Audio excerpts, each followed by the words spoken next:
우리나라 수출이 10개월 연속 감소하는 등 부진한 데다 소비 침체도 계속되고 있습니다.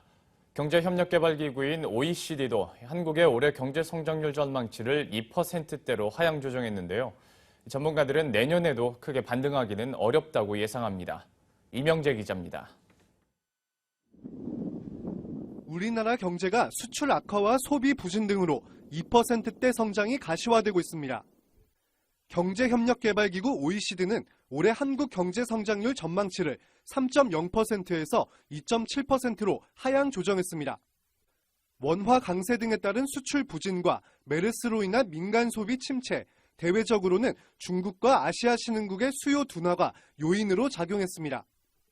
지난달 수출액은 434억 달러로 지난해 같은 기간보다 15.8%나 감소했습니다.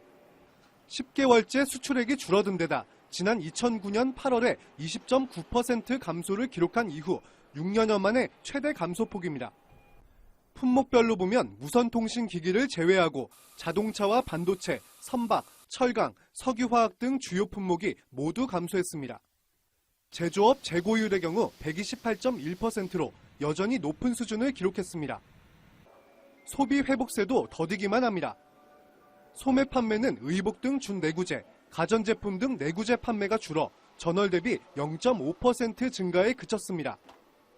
정부가 소비 회복을 위해 코리아 그랜드 세일, 개소세 인하 등을 추진했지만 오히려 전달보다 증가폭은 낮았습니다. 전문가들은 경기 악화가 지속되면서 올해와 내년에 2%대 성장을 기록할 것으로 입을 모읍니다. 올해 워낙 경기가 좋지 않았기 때문에 기저효과에 따라서 내년에는 성장률 수치가 다소 개선이 되겠지만 여전히 세계 경기 회복세가 미약하기 때문에 크게 반등하기는 어려울 것으로 예상됩니다.